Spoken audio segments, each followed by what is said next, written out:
Bem-vindos ao Liberdade através de projetos de bombeiro.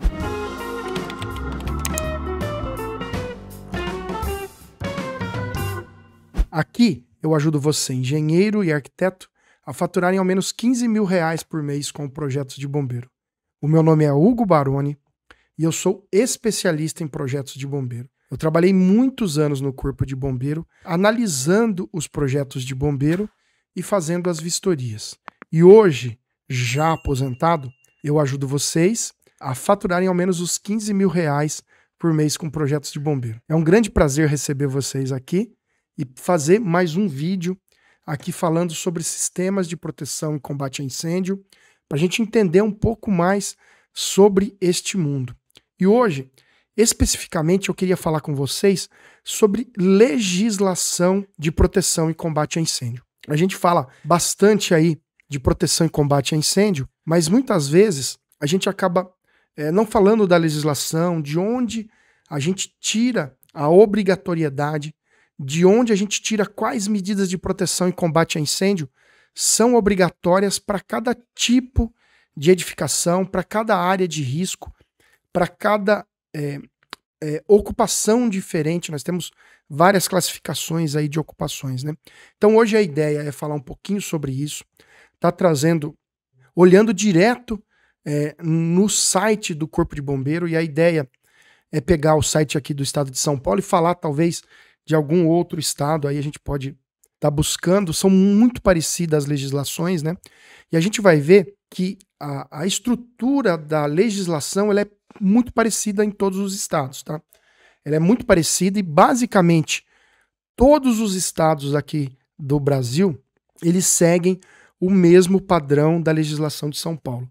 Pouquíssimas diferenças, algumas adaptações alguns estados fizeram, mas a legislação segue basicamente em todos os lugares o mesmo padrão aqui de São Paulo. Então a gente vai ver que normalmente a gente tem uma lei que regulamenta proteção e combate a incêndio nos estados, né? Primeiro, a gente tem uma lei federal, que é a lei KIS, né? A gente tem a lei KIS, que basicamente delegou para os estados que eles legislem sobre proteção e combate a incêndio. Já era assim, né? E a lei KIS, ela veio a ratificar que os estados é que têm realmente esse poder para estar legislando, para estar fiscalizando e autuando os estabelecimentos. Então, a gente tem essa lei federal, e a lei federal ela não determina quais medidas de proteção que você tem que ter para cada tipo de ocupação.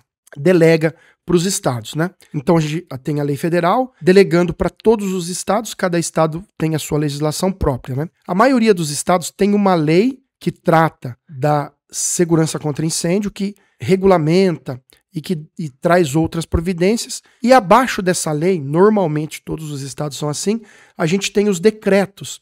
Dentro dos decretos estaduais, que nós temos as obrigatoriedades e as determinações de quais medidas de proteção e combate a incêndio a gente tem para cada estado. Então aí normalmente, né, a grande maioria dos estados é desta forma. A gente tem o decreto. Dentro do decreto, então, tem classificação das edificações e as medidas de proteção e combate a incêndio que são obrigatórias para cada tipo de ocupação, dependendo da área, dependendo do risco e dependendo dos riscos especiais de cada área. Então, a gente tem basicamente esta forma da legislação, né? Uma lei federal, uma lei estadual, um decreto estadual. Dentro do decreto determina quais medidas de proteção e combate a incêndio a gente tem, e aí nós temos as instruções técnicas que ficam abaixo do decreto, e dentro das instruções técnicas nós temos as orientações de que forma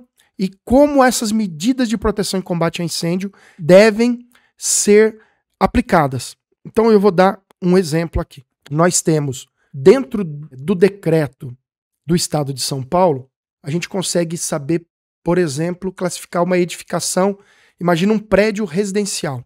Dentro do decreto, a gente vê que um prédio residencial, a gente vai olhar já na norma, nós vamos olhar de fato, pesquisando dentro da norma, dentro do site, né? A gente vê que edificação residencial, um prédio, né, uma torre residencial é classificado como A2, na verdade, é classificado como edificação do grupo A2.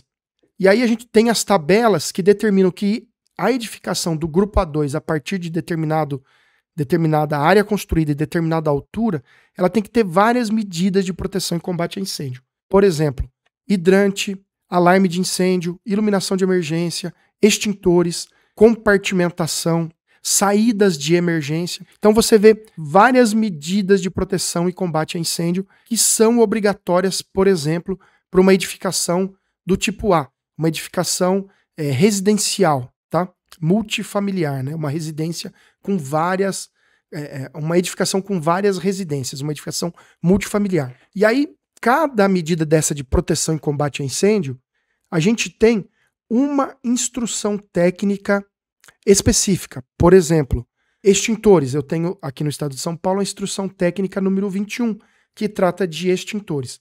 Então a gente tem uma legislação federal que delegou para uma legislação estadual, aí a gente tem uma lei estadual que regulamenta e abaixo da lei a gente tem o decreto. Dentro do decreto você classifica a sua edificação e vê quais as medidas de proteção e combate a incêndio são obrigatórias.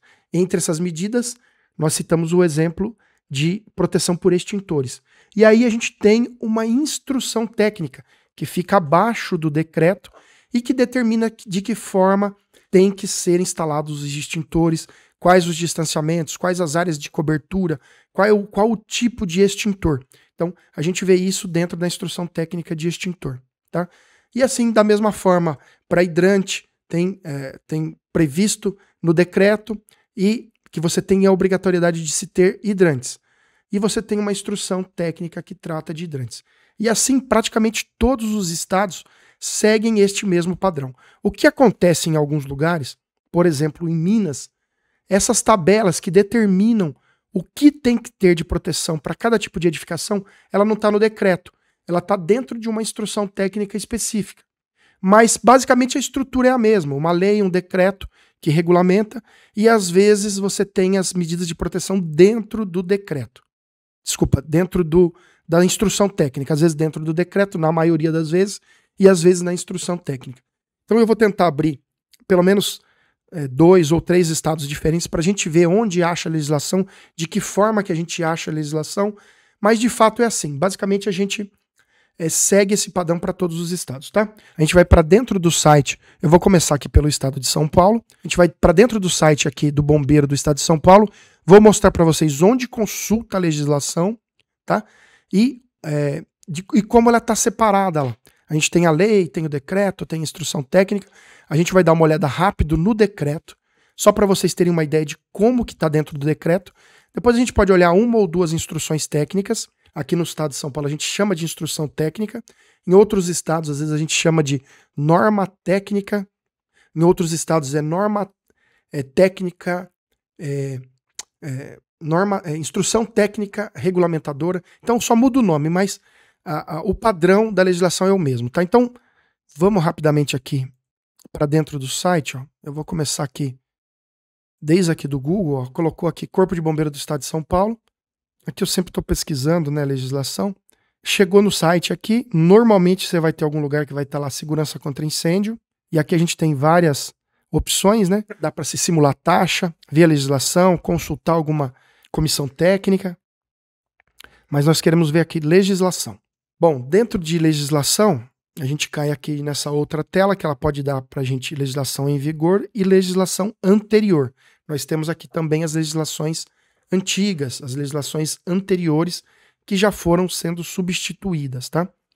Nós vamos entrar aqui em legislação em vigor. Só vou abrir um parênteses, né? As legislações anteriores, dependendo se a sua construção foi feita numa época passada, você pode usar a legislação da época, desde que não tenha tido mudança na ocupação e nem ampliações, tá? Então, às vezes é importante conhecer legislações passadas para ter algum benefício aí para o proprietário, tá? Mas nós estamos aqui, ó. Então, legislação em vigor. Aí aqui eu tenho o tipo da legislação. Aí eu posso ir no decreto, nos informativos, nós temos meros informativos, temos instruções técnicas, que são importantíssimas, e nós vamos olhar leis complementares, pareceres, portarias, né? Mas o que vai ser interessante para nós nesse momento, nós vamos primeiro ver aqui o decreto, tá? Que é o que mais vai ser aplicado aqui diretamente no nosso caso. A gente vem no decreto. E aqui a gente tem 3 decretos no caso do Estado de São Paulo, tá? Esse decreto aqui que institui o Sistema Integrado de Licenciamento, aqui não vem ao caso para nós nesse momento.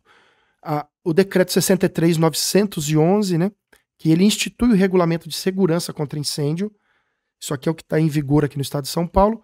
E esse decreto aqui, que fala na época de pandemia, que foram feitos aqueles hospitais temporários também, que não importa para nós. Então, o que está em vigor aqui e que é interessante para nós é esse decreto. Ó.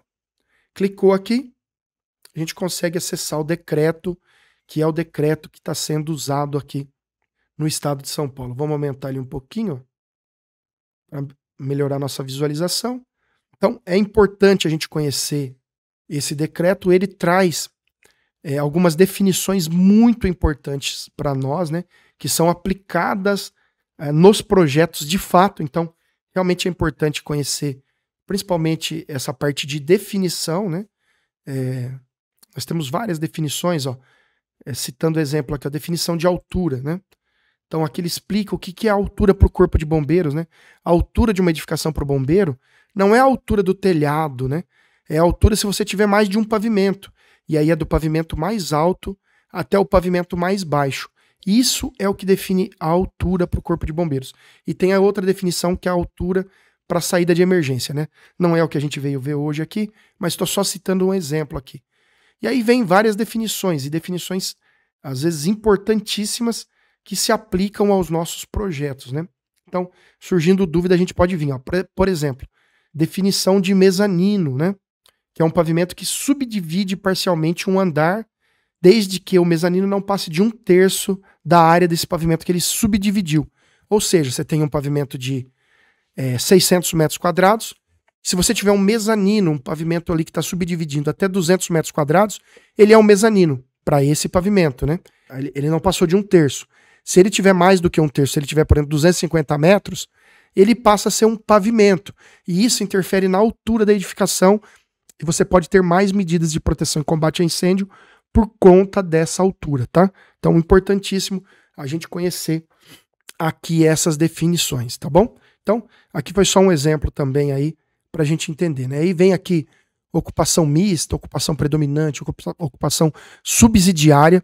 Tudo isso está diretamente ligada às medidas de proteção que nós vamos ter que ter na ocupação. E aí a gente vai falando aí sobre várias definições, né? Mas lembrando, a gente tem uma lei estadual, abaixo da lei a gente tem esse decreto. Esse decreto, no caso do Estado de São Paulo e na maioria dos outros estados, são os decretos que regulamentam, que determinam quais medidas de proteção e combate a incêndio a gente vai ter na edificação.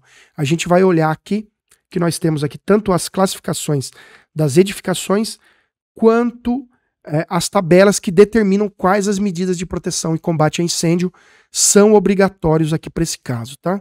Então, a gente vem falando aqui, ó, a forma de aplicação, a gente tem aqui também o decreto que explica como que tem que ser aplicado e quando deve ser aplicado e para quais edificações, né? Aqui explicando um pouco do serviço de proteção e combate a incêndio, como que ele é organizado, de que forma que ele é feito, né?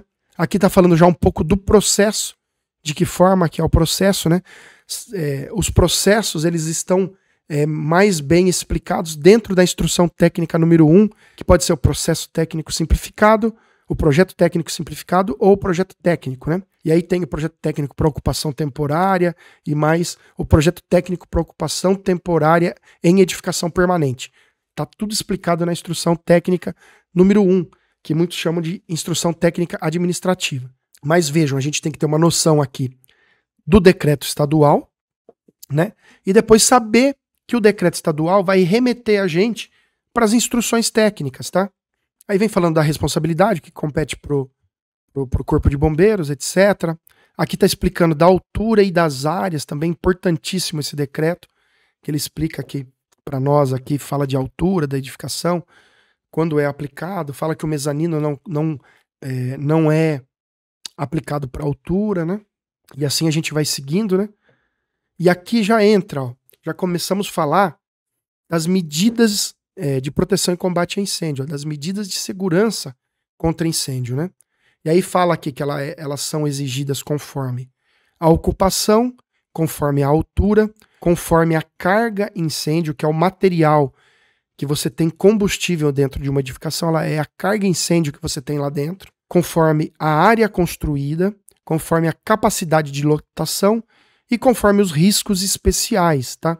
Então, o uso é evidente que um depósito de madeira vai exigir mais proteção que um depósito de pedra, um depósito de aço, por exemplo. É óbvio que uma edificação vai exigir mais proteção que o outro, né? A altura. A depender da altura da edificação, você vai tendo mais restrições e mais exigências, tá?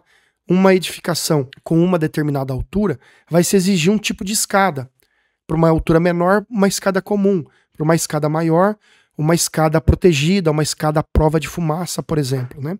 Conforme a carga incêndio, também está ligada aqui ao tipo de ocupação, né? Dependendo da ocupação, você tem uma carga incêndio maior ou menor. Ou, por exemplo, se você tiver um galpão, um depósito de madeira, você tem uma certa proteção. Se nesse mesmo galpão você tiver uma danceteria, por exemplo, um salão de festa, as exigências são diferentes e maiores conforme o risco, conforme a ocupação, tá? A área construída, quanto maior a área construída, mais exigências você vai ter. Por exemplo, você tem um depósito de madeira até certa metragem, é um tipo de sistema de hidrantes. A partir de uma metragem, é um sistema maior com reservatório de incêndio maior. Então também influencia diretamente, tá? Capacidade de lotação, lógico, aqui, por exemplo, no local de reunião de público, quanto mais pessoas você tiver, mais exigências você vai ter.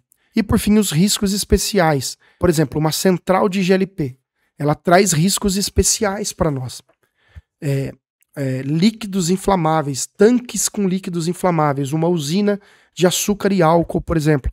Você tem os riscos especiais ali, o líquido inflamável ou combustível que você tenha, é exigido uma proteção especial. Você tem que ter uma proteção por espuma e resfriamento para o parque de tanques especificamente. Tá? Então, os riscos especiais também determinam medidas de proteção e combate a incêndio específicas. Tá? E aqui fala todas as medidas de proteção e combate a incêndio que podem ser obrigatórias para as edificações. E para todas essas medidas de proteção, a gente tem uma instrução técnica específica. E claro, além dessas medidas de proteção e combate a incêndio, além dessas instruções técnicas específicas para cada uma dessas medidas de proteção, a gente tem também, além dessas, a gente tem outras instruções técnicas, como por exemplo a instrução técnica número 1, que é uma instrução técnica administrativa. Nós vamos dar uma olhada depois. Algumas instruções técnicas que falam mais da forma que devem ser apresentados, que falam mais de definições, e algumas outras que tratam realmente das medidas de proteção e combate a incêndio, tá? Vou falar algumas aqui, vocês estão vendo aí, mas eu vou citar. Por exemplo, a gente tem aqui o acesso de viaturas à edificação. A gente tem uma instrução técnica que fala para quais edificações são obrigatórias a viaturas adentrarem e para quais não são. E se for obrigatório, que forma que tem que ser tanto o acesso, né, o portão, como tem que ser o espaço de circulação das viaturas, o espaço de retorno, por exemplo, de você conseguir retornar com a viatura ali dentro. A gente tem uma instrução técnica de separação entre edificações. Se você quiser isolar o risco entre edificações, como eu tenho que fazer? Uma instrução técnica que fala da segurança estrutural. Aí a gente tem essa instrução técnica também. Compartimentação, às vezes é exigido compartimentação. Que forma que eu compartimento a minha edificação? Tem uma instrução técnica específica. E aí vai, né? Controle de material de acabamento e revestimento, saídas de emergência, que é muito utilizada, tá? Elevador de emergência, ela já está dentro da instrução técnica de saída de emergência. Controle de fumaça, eu tenho uma instrução técnica específica. E aí vai, né? Brigada de incêndio, né? Bombeiro civil que está dentro de brigada de incêndio. Iluminação de emergência. Detecção automática de incêndio e alarme de incêndio são uma instrução técnica única, mas são duas medidas de proteção e combate a incêndio distintas, né?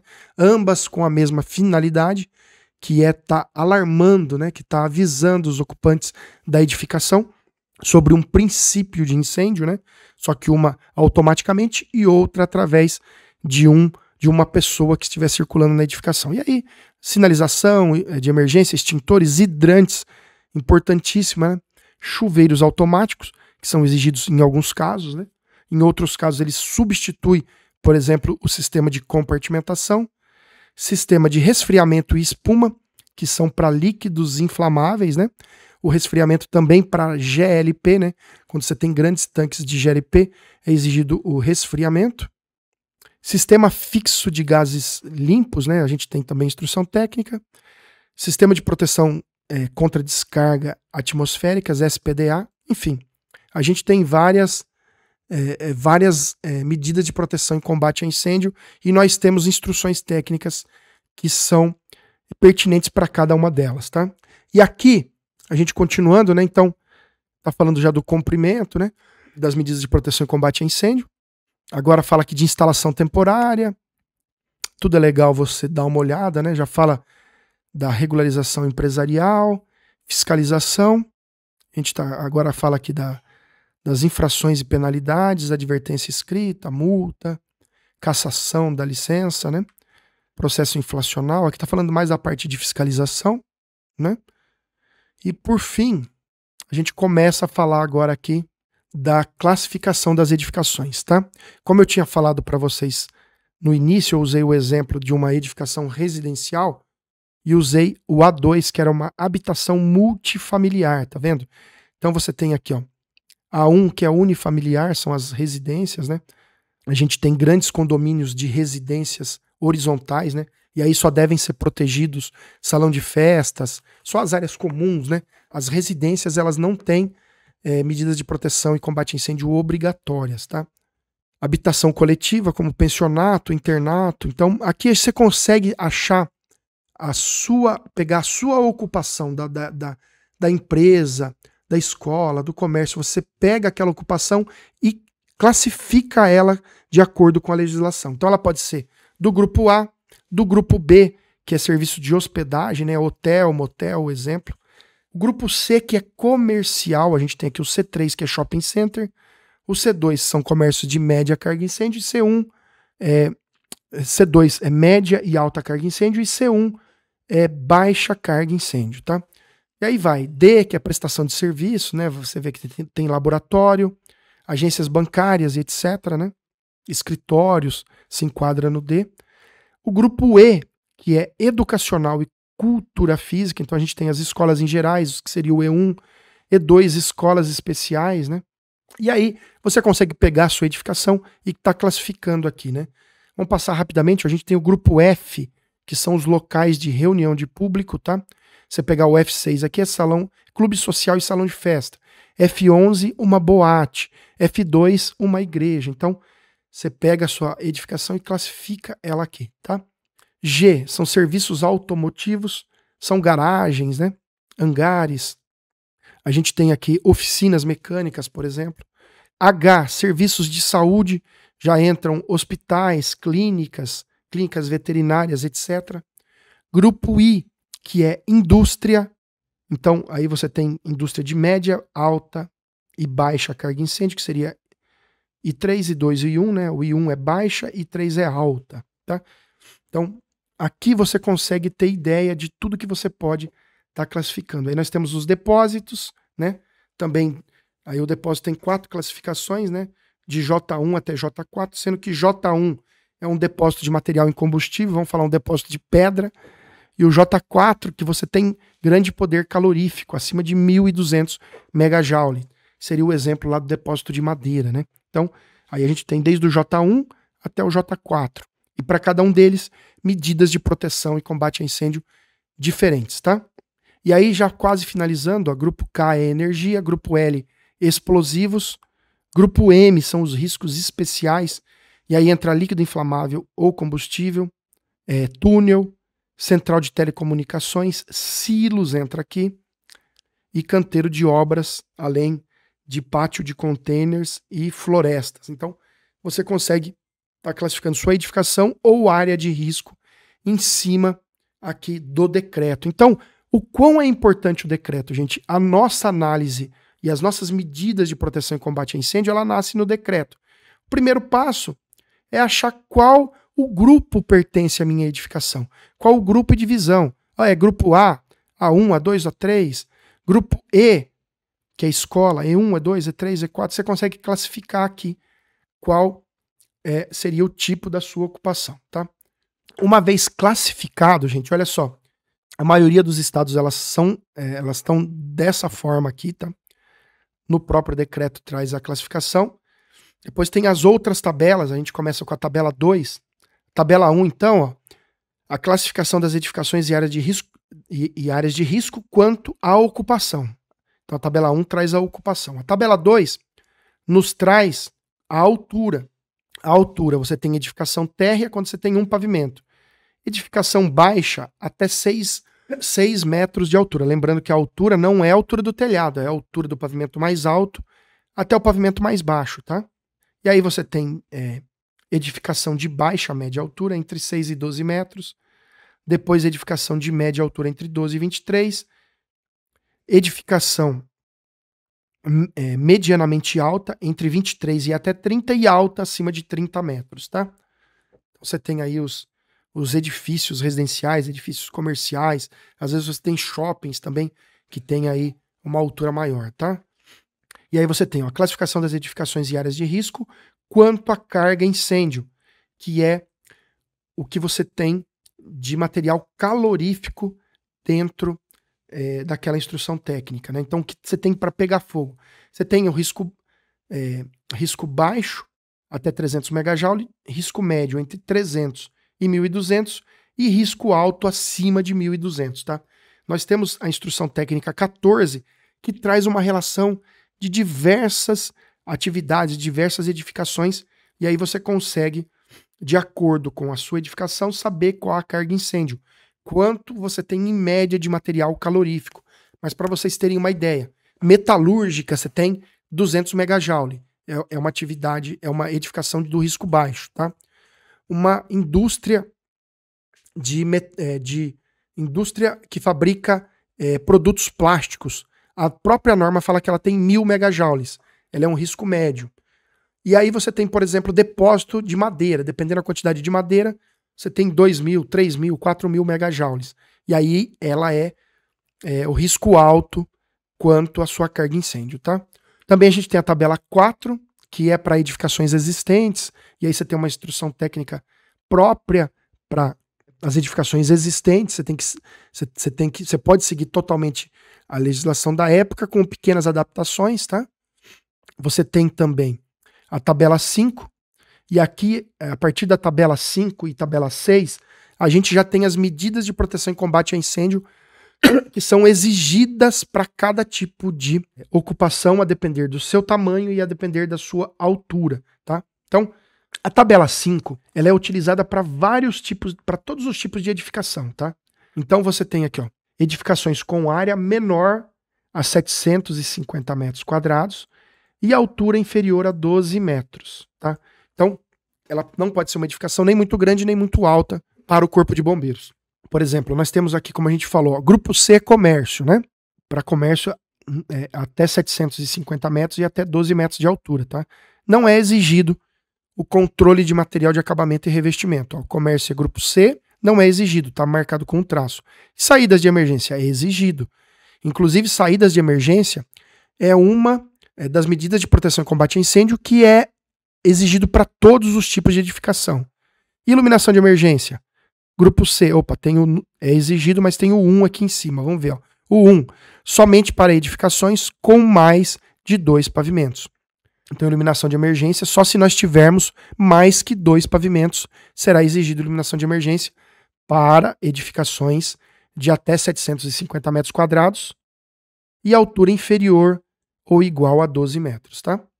Sinalização é outra medida de proteção que é exigida para todas as edificações, tá? Extintores também é exigido para todas as edificações. Brigada de incêndio não é exigido para comércio. Gerenciamento de risco não é exigido e controle de fumaça não é exigido para comércio até 750 metros quadrados. Agora, se a gente pegar, por exemplo, F11, que são boates, são locais de reunião de público, boate, tá? Controle de material de acabamento e revestimento. É exigido e tem o número 5 aqui, ó, vamos ver. 5. somente para lotação superior a 250 pessoas, tá? Aí sim seria exigido. Então, continuando aqui, ó. Saídas de emergência, é exigido. Iluminação de emergência, tem o número 3 aqui, vamos ver. Para edificações com lotação superior a 50 pessoas, é exigido. Se tiver menos que 50 pessoas, uma boate, não seria exigido. Aí seria um local muito pequenininho, tá? E aí você vem olhando aqui, ó, vamos continuar o F11. Sinalização é exigido. Extintores é exigido. Brigada de incêndio é exigido e tem o número 4. Vamos ver o 4. Exigido para lotação superior a 250 pessoas, inclui um bombeiro civil quando exigido pela parte 2 da instrução técnica. Aí tem que olhar na instrução técnica para ver o que ela exige, tá? A brigada de incêndio, né? Gerenciamento de risco é exigido e controle de fumaça é exigido. Aí tem o número 6. Vamos ver o que fala o número 6. Somente quando a lotação for superior a 500 pessoas. Nos termos da... Aí a gente tem uma instrução técnica que trata diretamente do assunto, que é a instrução técnica 15. Mas quando for mais de 500 pessoas, a gente tem que ter o controle de fumaça, tá bom? E aí nós vamos vendo para cada um dos tipos de edificação.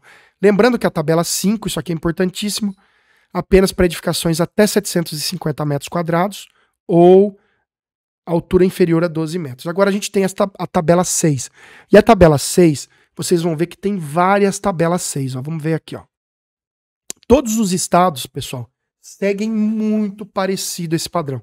A grande maioria é idêntico. E alguns estados mudam algum detalhe, mas segue a mesma lógica, tá? Inclusive eu tinha falado que a gente vai bater o olho no outro estado. Eu vou passar bem rápido aqui, ó. Vamos pegar aqui, como a gente olhou, por exemplo, comércio, vou continuar olhando o comércio aqui, ó. A tabela 6, ó, tá vendo? Edificações do grupo C, que é comércio, com área superior a 750 metros ou uma altura maior que 12 metros, tá? E aí você aplica essa tabela, que seria C1, C2 e C3. C1, comércio com baixa carga de incêndio. C2, comércio com média e alta carga de incêndio. E C3, shopping centers, tá?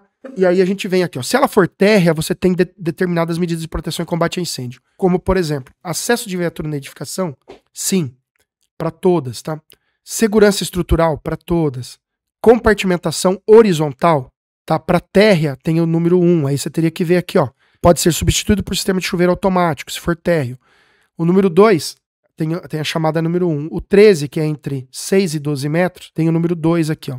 Pode ser substituído por sistema de detecção de incêndio e chuveiros automáticos.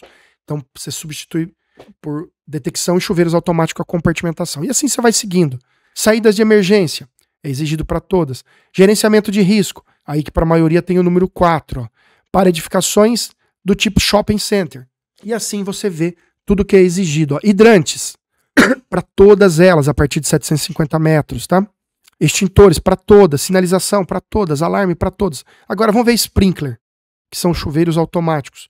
A partir de 23 metros de altura. Comércio, a partir de 23 metros de altura, exigido para todas, tá? Controle de fumaça, apenas para edificações acima de 30 metros. E aí, a gente vai seguindo aqui com as outras ocupações, mas a gente vê da mesma forma. O primeiro passo, pessoal, sempre é classificar a edificação, tá? Então, classificou a edificação, você achou que grupo ela é, tá? Você classifica. Depois você joga na tabela. Você vê a altura, é público, né? Porque o público modifica as medidas de proteção e combate a incêndio, carga incêndio, e a partir desse ponto você vê quais as medidas de proteção e combate a incêndio são obrigatórias. Então, eu vou dividir essa aula em 2 aulas, tá? Na próxima aula, eu vou mostrar as medidas de proteção e combate a incêndio, vou mostrar de mais 1 ou 2 estados, só para a gente ter uma noção. Também vou pelo site, a gente vai fazer todo esse caminho. E talvez, dando tempo, eu falo de algumas instruções técnicas. Se ficar muito longo, porque eu não gosto de passar muito mais do que 30 minutos. Se ficar muito longo, eu falo das instruções técnicas numa terceira aula. Ou vai ser na segunda ou na terceira. Então vão ser 2 ou 3 aulas que vão fazer parte aqui dessa aula que fala do básico de legislação de proteção e combate a incêndio. Tá bom, pessoal? Obrigado aí, um abraço e até o nosso próximo vídeo.